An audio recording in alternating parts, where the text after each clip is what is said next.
Look, these were what are called closed-door consultations. That is not a public meeting of the Security Council. All we hear about these are unofficial background briefings given by delegations who were inside the room. But the room itself is a very small chamber. I've been there many times. It's just the 15 members of the council, their own teams, and the members of the secretariat. There is no audience, no spectators, no media. So the first thing is that everything we hear about this, you must understand, is not official or confirmed. What we hear, however, from these background briefings that the media is reporting is that the meeting did not appear to have gone as well for Pakistan as they would have hoped. They are one of them 15 members. So they are inside the room. India is not inside the room. So in these circumstances, Pakistan would have thought that they had an advantage. But the impression that we are getting is that a number of delegations asked very tough questions, in particular about the Lashkar-e-Toiba, its role, its initial claim of responsibility, and so on.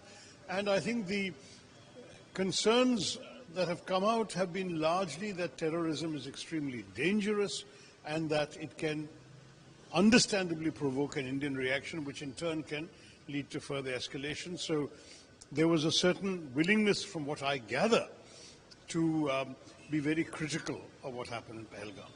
Honestly, beyond that, it is difficult to say. We need to wait for official statements. The Secretary General has issued a rather predictable statement expressing concern about the prospects of war.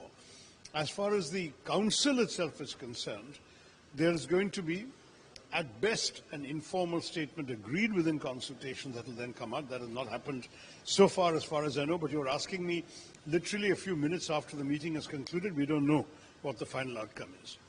Secondly, there can be an official meeting of the Council. Some members may well say that given that Pakistan is a party to the dispute, to come up with an agreed position, having heard only the Pakistani view and not the Indian view, would not be right, and therefore some member states may suggest an open meeting of the Council. We don't know again.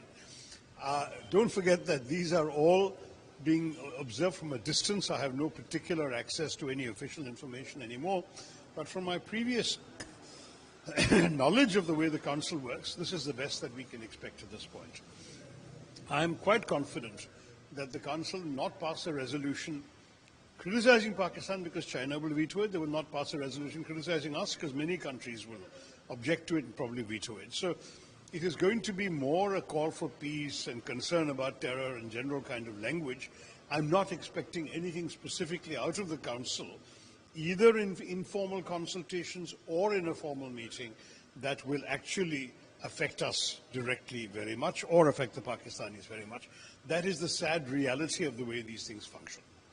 And the National Security for Action in Home Ministries asking states to do war drills. Yeah, I mean, I think this is an important signal. It doesn't necessarily mean there is going to be war. It just means we want to be prepared, number one. Number two, it sends a signal to the other side that we are taking this very seriously. And so if we do conduct mock drills in every city in the country, that clearly sends a message to the other side that we are preparing for war, whether we are or we are not. I mean, there's a lot of bluff and double bluff involved in some of these things. None of us knows what the government is going to do. Let nobody pretend that they have all the answers. Only the government knows at the very highest levels. Let's leave it to them to do what they judge best for the country.